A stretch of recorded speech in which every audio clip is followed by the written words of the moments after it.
This is VOA Africa.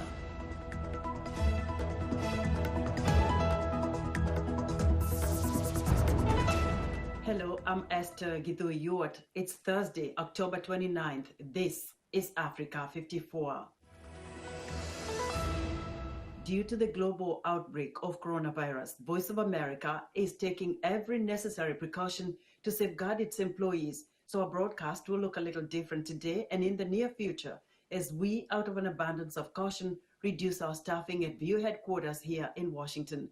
We're working to help keep you informed about what's going on, and we appreciate you staying with us on Africa 54.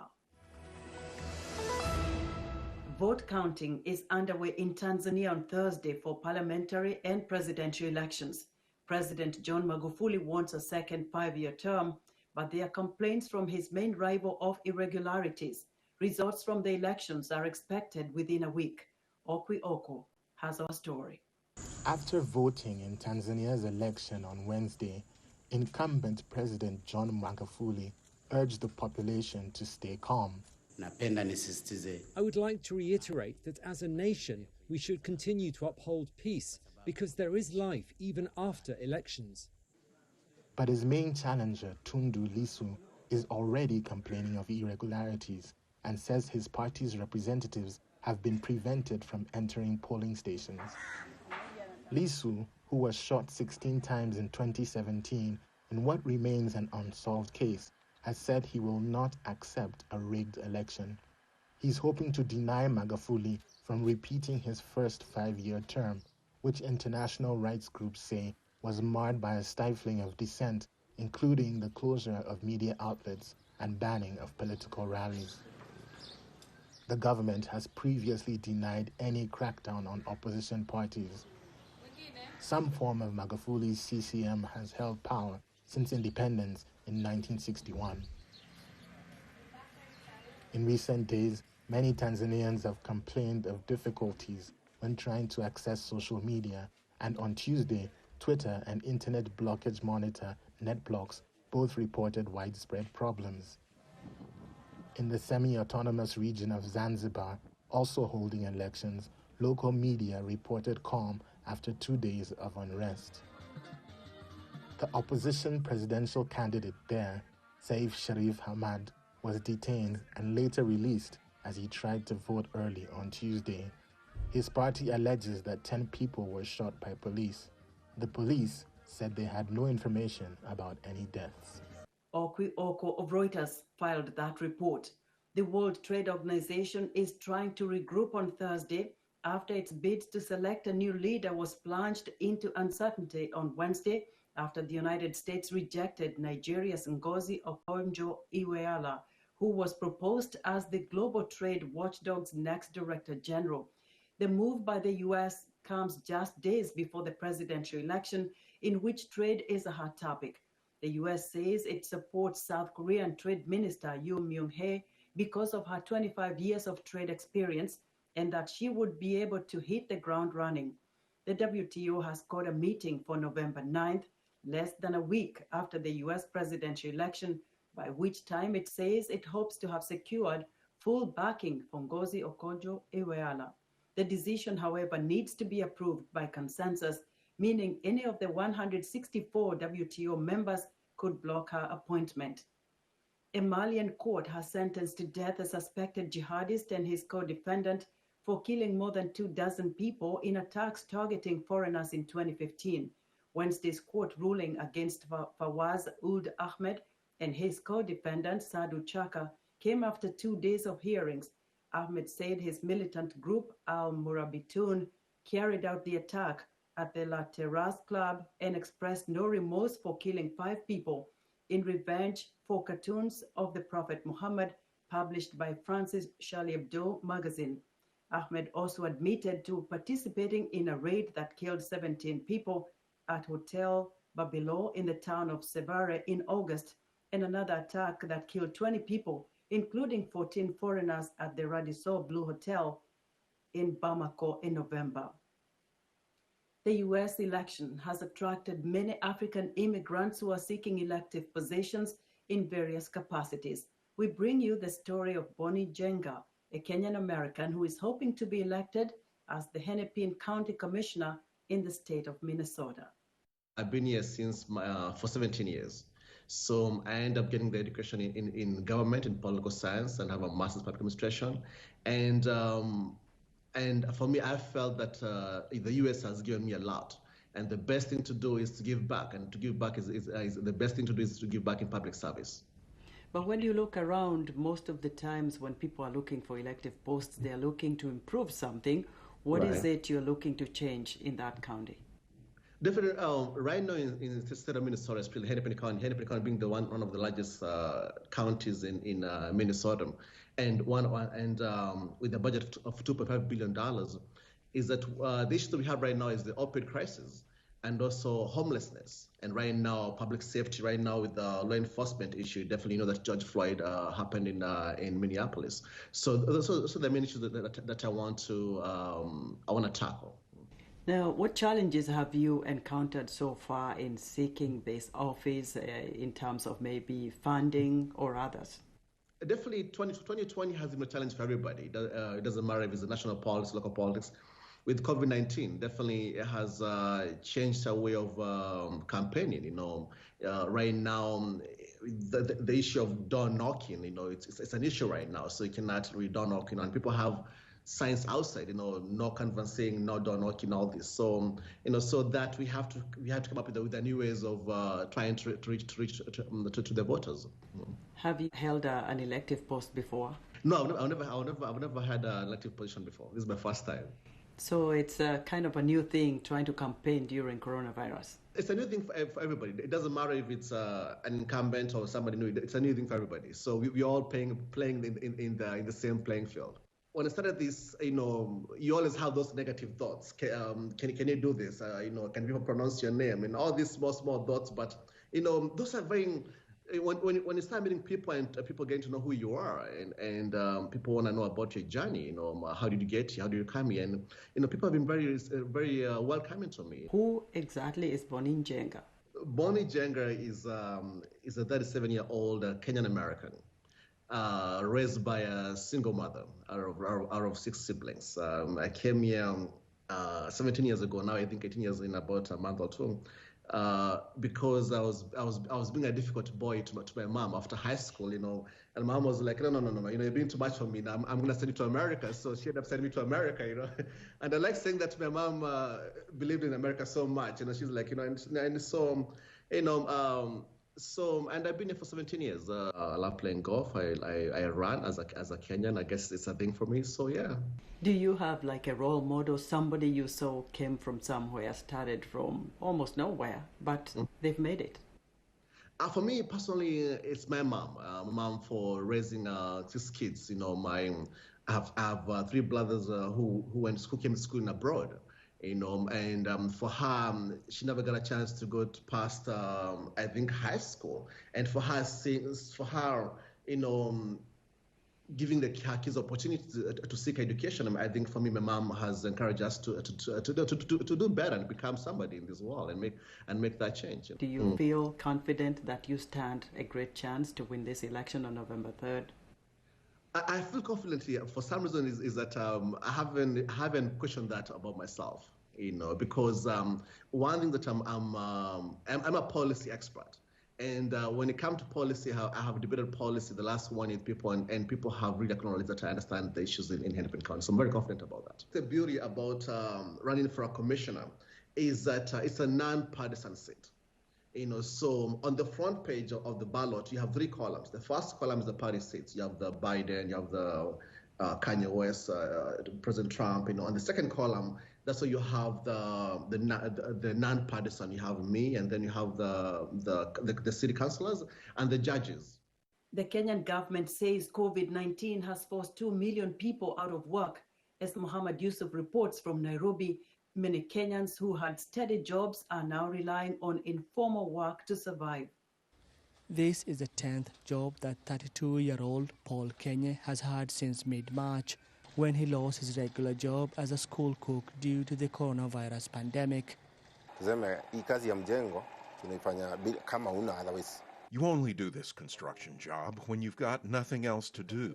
and the construction job can stop any time. But my previous job was good.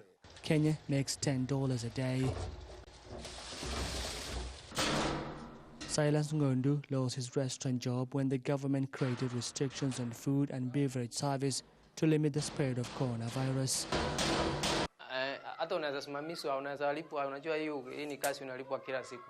This is a job pays daily, and you can come tomorrow and be told there is no work, and you can be instructed to come the next day. This is not a permanent job. If I come late, they give someone else the job, and you try your luck the following day again. The Kenya Bureau of Statistics reports more than 1.7 million people lost their jobs between April and June alone. Employers say businesses and suppliers have been hit hard. It has affected our sales, our daily business. Before, we used to get a lot of money, we used to get a lot of customers, but now business has gone down. The Federation of Kenya Employers, which represents about 1,900 companies, says the pandemic has erased a big portion of private sector job gains made in recent years. So we then looked at the number of jobs that had been created in the formal economy. We're not talking informal, we're just looking at the formal sector since 2015. And the figure that we have, these are national figures, are 200,018, 800 jobs created in the period 2015 to date. So if out of the 218,800 jobs, 173,743 jobs had been lost, it means that 80% of the jobs created in the last 5 years in the formal sector had been wiped out by COVID-19 in the last 5 months. Employers warn at least 1 million jobs are at risk in coming months. For Kenya, the job hunt continues. Mohamed Yusuf for VOA News, Nairobi. Algerian President Abdelmadjid Tebboune is undergoing medical examination at a German hospital after the government announced he had earlier been admitted to an Algerian hospital after self-isolating because several of his senior aides tested positive for COVID-19. The 75-year-old president's treatment in Germany comes days before Algeria's critical November 1st referendum on changes he proposed to the constitution. A government statement announced on the state television did not specify what Tebboune is being treated for, even though he had a coronavirus scare. There has been no official announcement that Tebboune has tested positive for COVID-19. He replaced Algeria's ousted longtime president Abdelaziz Bouteflika in January amid political unrest in the country. We would like to hear what you think about Africa 54 and the stories we cover. Join the discussion on Facebook. The address is Africa 54. We're also streaming our broadcast live on Facebook. Please watch and share our show with your friends. Also check out our headlines 24/7 on voaafrica.com. Coming up, a new documentary seeks to illuminate what is happening to planet Earth and what this could mean for our future. We'll be right back.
Welcome back to Africa 54.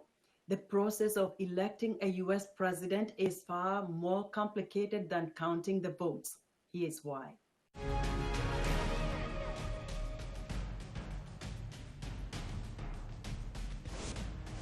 Hello, everyone. Today we are exploring one of the peculiarities of the American electoral process, the Electoral College. Americans who go to the polls on Election Day don't actually select the president. They are technically voting for electors who meet in their respective states and vote for the president themselves. Here's how it works. America's founding fathers established the Electoral College because they believed that many voters in the 1780s were not informed enough about the candidates to make wise choices. This was a compromise between having Congress choose the president and having what political leaders feared would be an uninformed popular vote. Electors chosen by voters in each state meet in December to formally elect the president and vice president. Those state votes are counted by Congress in January, with each state and Washington, D.C. awarded a share of the electoral votes based on their proportion of the total population. There are 538 electoral votes in total, so a candidate must get 270 of those to win election. In most states, the candidate who wins the popular vote in that state gets all of the state's electoral votes. But there are some states that divide their electoral votes based on how well candidates perform. Under the Electoral College system, it is possible to lose the nationwide popular vote and still be elected president. In the year 2000, voting in Florida was so close that ballots were recounted several times before the election landed at the U.S. Supreme Court, where George W. Bush was declared the overall winner because of Florida's 25 electoral votes, not because of the popular vote. There have been calls to change the system, but that would require a constitutional amendment. Friday, we look at the men who have been presidents.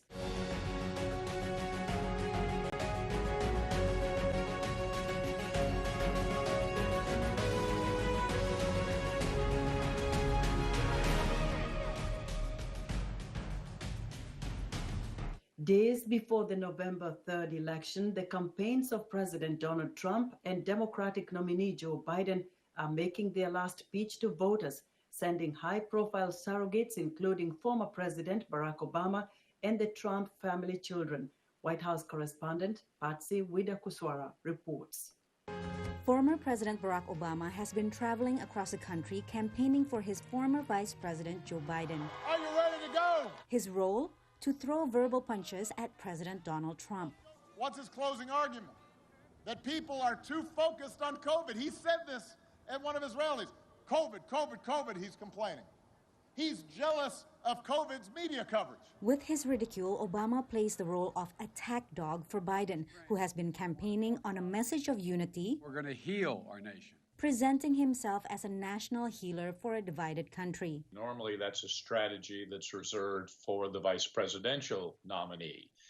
But when you have someone who's as good an attack dog as Barack Obama and who seems more than willing to play that role, since he is more popular and better known than Kamala Harris, it's a reasonable judgment call. The last Republican president, George W. Bush, has not campaigned for Trump. First, let us remember we have faced times of testing before. Following 9/11, I saw a great nation rise as one to honor the brave, to grieve with the grieving, and to embrace unavoidable new duties. In May, Bush released a video message of unity amid the pandemic.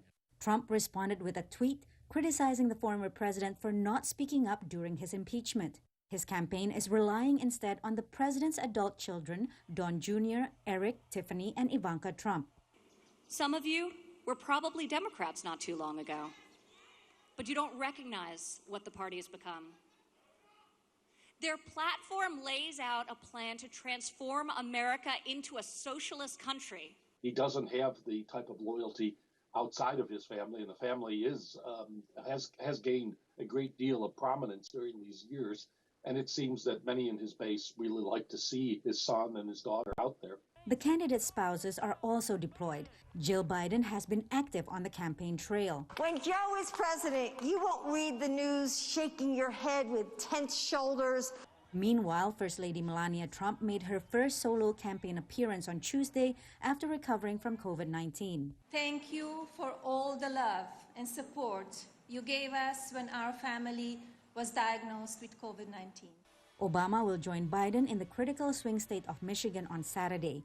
Trump will campaign Friday in Michigan, Wisconsin, and Minnesota, with Republican candidates vying for a Senate seat.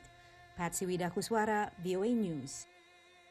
U.S. military veterans tend to vote Republican in presidential elections, and a majority are likely to do so again this year.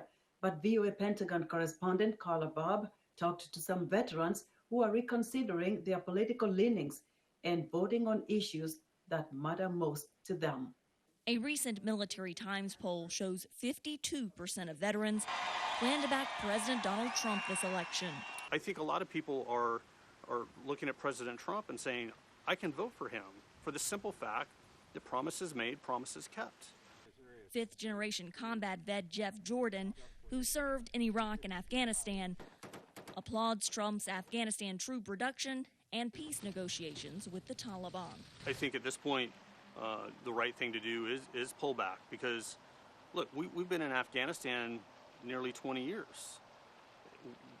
What do we have to show for that? Not only has Jordan thrown his support to Trump, he decided to run for Congress. The veteran community is important to me. A big part of his platform is outreach to older veterans, like Vietnam vet and Trump supporter Curtis Herrick.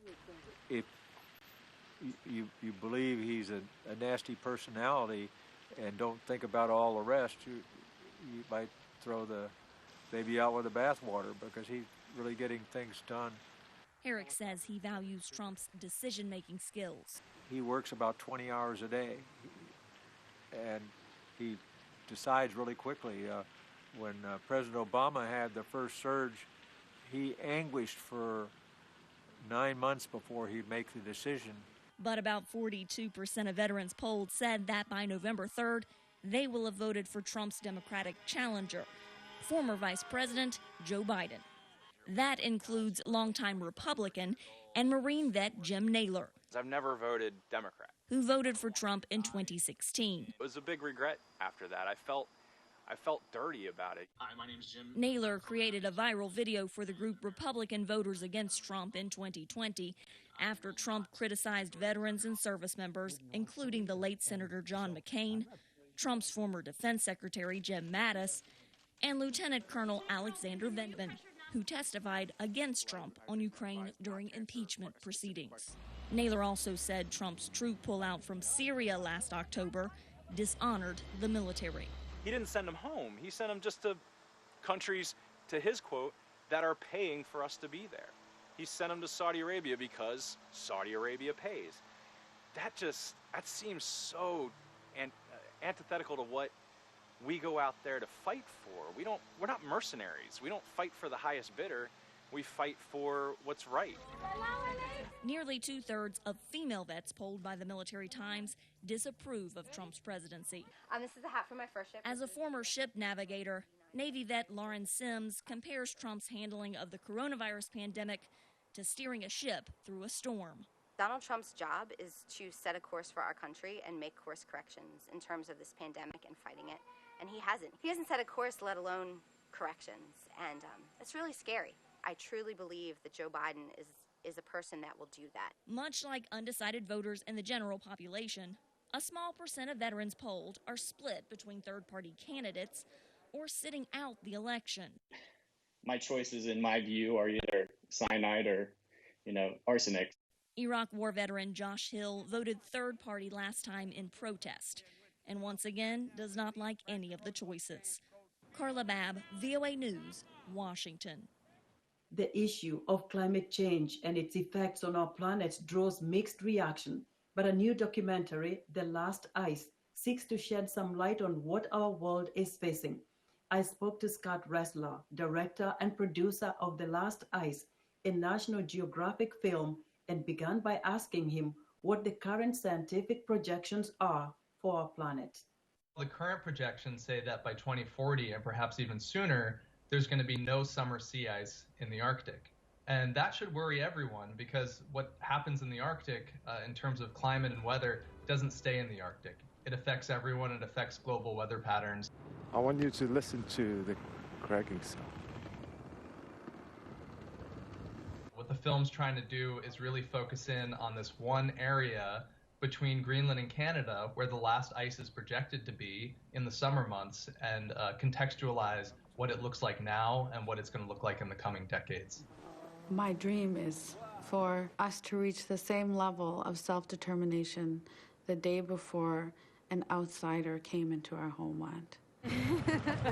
Talk to us about the Inuit community and why they are so concerned about what's happening to our world today and what this means for their livelihoods. One of the reasons this affects them so directly is because they live directly with the ice. You can't grow crops there easily. You can't raise livestock.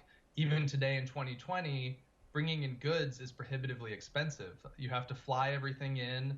You can only ship in goods at certain times of the year because of the ice. They're all hunting grounds, like where they used to hunt. The whole food chain is affected right up to the top. There are seasoned hunters who are now falling through the ice, some dying. There are hunters who can't pass along the same knowledge to the next generation that they have for generations before because everything's changing so rapidly. We put our elders at such a high level because they are our knowledge keepers, they are our guidance. How do we raise awareness, especially among the youth? And I'm thinking about Africa, where perhaps Africa might feel, okay, we're not in the developed world, we're developing, and so we're fine. When countries are putting out lots and lots of carbon and methane and all these things that are going to affect what happens in the Arctic, it's going to come back and affect everywhere. It's going to affect Europe, it's going to affect Africa, it's going to affect the Americas. I don't think you're probably going to convince one side or the other. But with this film, we're really just kind of putting all that aside. And this is a very specific story about two young people trying to figure out what their world's going to look like. And the ice there is melting. You can have different theories about why, but the fact is that it is melting. That's absolutely undeniable. Everything is changing.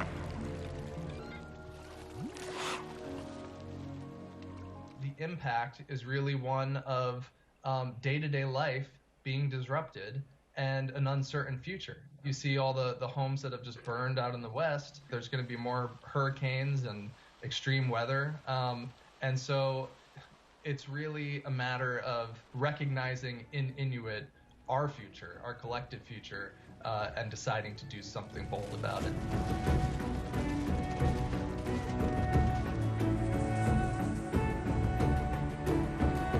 Be sure to join us tomorrow for part 2 of my interview with Scott Ressler, director and producer of The Last Ice film, when he talks about what struck him most on his first trip to the Arctic. And that's our show for today. Be sure to watch Africa 54 on our website at voaafrica.com. From all of us here in Washington, we thank you for watching.